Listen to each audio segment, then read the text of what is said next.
Muito boa noite, meu nome é João Marcelo e esse vídeo ele faz parte do meu trabalho de extensão na faculdade Unip e como tema de trabalho de extensão eu vim falar com vocês sobre o gerenciamento de arquivos em Python, né? E sobre a importância dele para a construção de um bom programa, né? Vamos ser direto, em Python nós temos uma função que propriamente já mexe com arquivos, né? Que é a open. Nesse código aqui, eu estou utilizando ela crua. Para mim, esse é um método antigo. Existem métodos atuais que eu vou mostrar.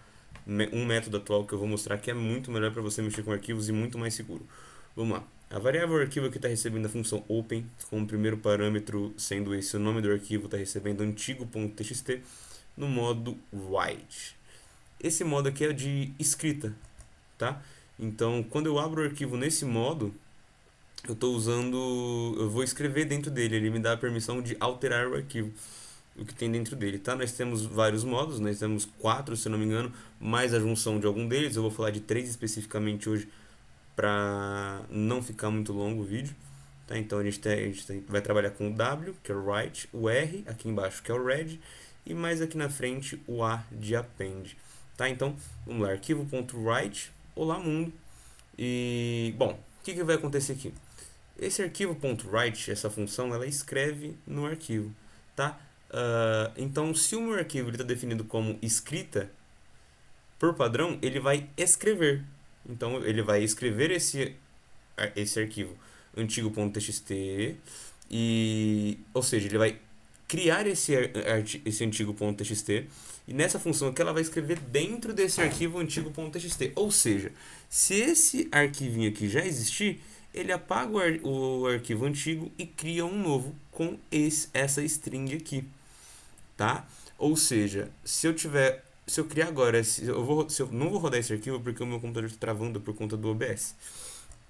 Mas se eu já tivesse criado esse arquivo antigo.txt e eu rodasse de novo e mudasse essa string, o que eu escrevi anteriormente iria sumir, porque ele apaga e insere apenas o parâmetro, sacou? Então aqui embaixo a gente está pegando esse arquivo, a gente está chamando a função open de novo, só que dessa vez no modo read, de leitura, tá? E a gente está armazenando isso daqui de novo na variável arquivo. Então a gente está dando um print, abrindo o arquivo com o modo read e lendo. A gente está chamando o arquivo.read, tá? Esse ponto .read ele traz todas as linhas do arquivo, tá bom? A gente, além do modo .read, a gente tem o readlines, né? E readline. Eu falo modo, mas é função, tá? Para mim fica mais fácil pensar como se fosse um modo. E aqui a gente tem o grande ponto fraco desse método antigo, que é o arquivo .close. O que acontece quando a gente dá esse open, né? Seja no modo W ou no modo R, ele fica salvo na memória, aberto na memória. E se a gente não der esse ponto close, ele vai continuar na memória do computador, mesmo se a gente terminar o script ou se a gente fechar a IDE, ele continua lá, né? E o grande problema disso é que, bom, se a gente estiver trabalhando com arquivos enormes, que nem dicionários ou então uh, listas grandes com muitos caracteres, ele vai ficar roubando a RAM do computador, né? Vamos para o próximo bloco de programa aqui. Aqui a gente está adicionando um arquivo com esse modo antigo, tá bom? Então a gente criou outra variável, conteúdo do arquivo, a gente vai dar um open esse antigo.txt no modo A. O que é esse modo A? Ele é o append, ele é para adicionar uma linha. Então se a gente der esse conteúdo do arquivo .write com o parâmetro nova linha sendo adicionada, ele vai escrever no modo append. Então ele vai pegar o que já tem lá naquele arquivo, deixar lá, pular uma linha e escrever essa nova string, tá? Aqui de novo a gente vai pegar para ler no conteúdo do arquivo, a gente vai estar usando o read e aqui a gente está usando o encoding UTF-8, que é para não ter problema com acentuação ou caracteres especiais, tá bom? Aqui a gente está dando print, vai aparecer o que está escrito no arquivo, tá beleza? E aqui a gente está de novo dando o conteúdo do arquivo.close, senão o conteúdo fica aberto na memória do computador. Só reiniciando para ele sumir de lá. Vamos comentar de novo essa linha aqui. Tá? Eu tô vindo bem rápido aqui, rapaziada, porque aqui eu tenho outro arquivinho ali que eu quero mostrar para vocês, que vai dar para vocês entenderem melhor. Vamos lá. O método atual. Aqui nós estamos criando uma variável com uma string que contém arquivos sendo gerado com um if. E outra variável com uma string sem escrever nada. A gente vai estar usando o gerenciador de contextos with. Tá? Se você quiser dar uma procurada melhor, eu aconselho. Eu, pessoalmente, entendo que o if ele serve para contextualizar um parâmetro ou uma função em um bloco de comandos. É muito subjetivo, é assim que eu consigo explicar, mas para mim é isso que o if faz, tá?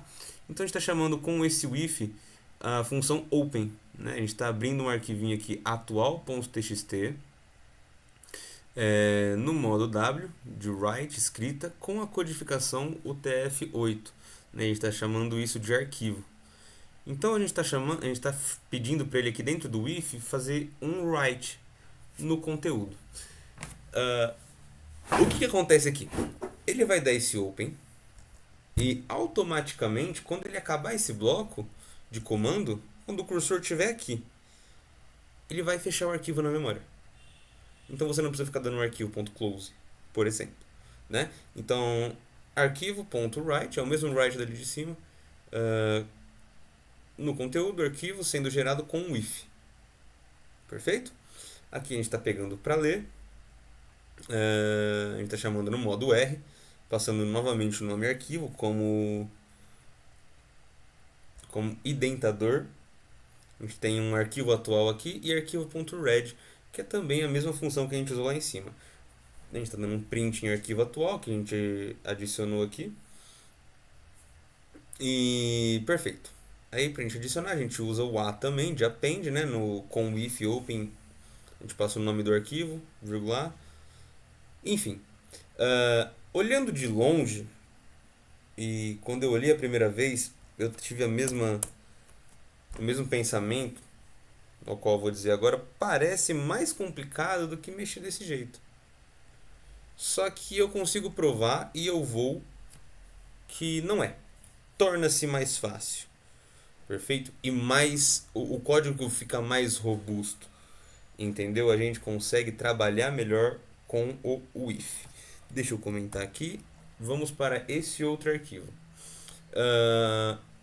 Esse daqui é um sistema bem fajuto de login, tá? Eu fiz ele só para o vídeo, pra gente debugar ele e ver como ele está funcionando, né?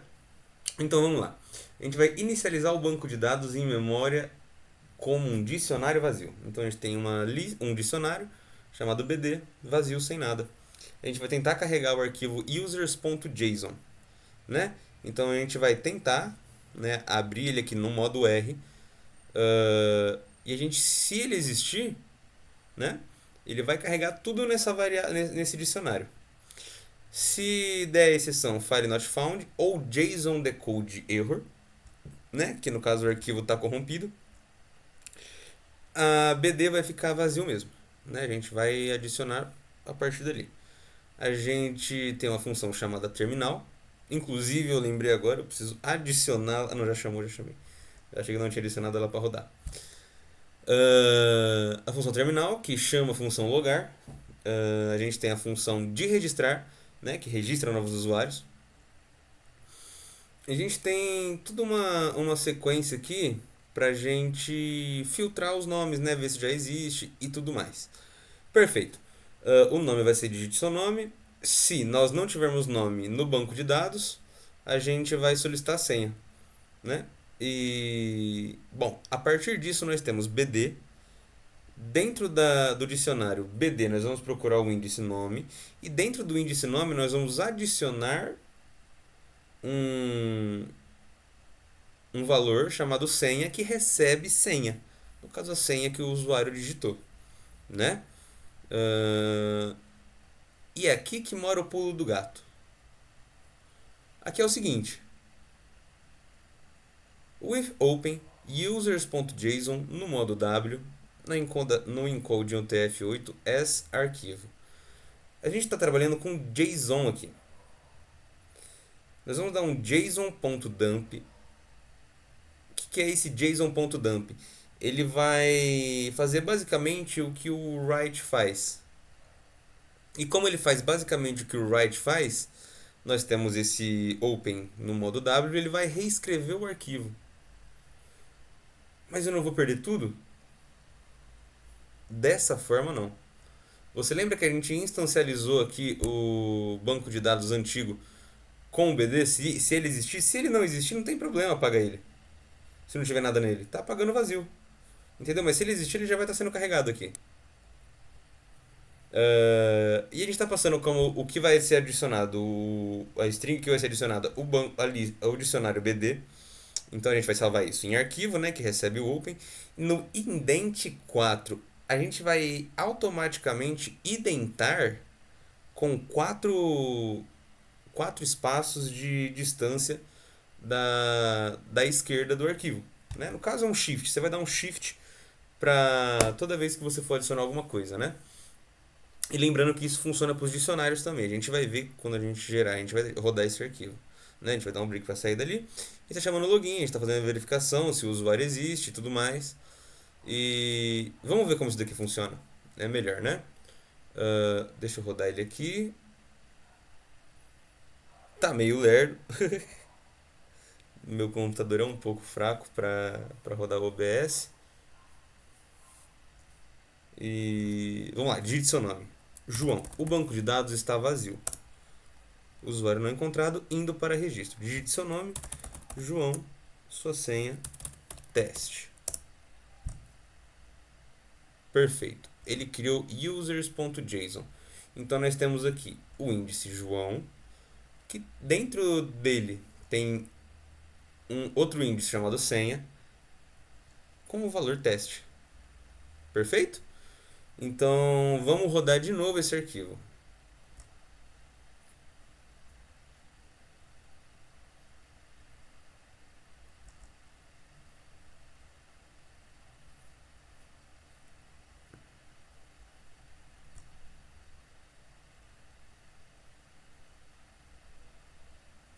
Vamos lá. João, digite sua senha, teste, logado.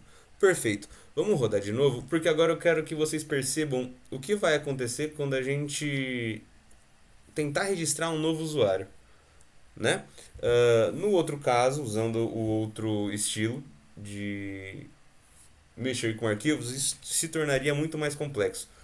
Vários métodos close sendo chamado e muita coisa na memória do computador. Entendeu? Vamos usar meu nome aqui como se fosse, não sei, Pedro.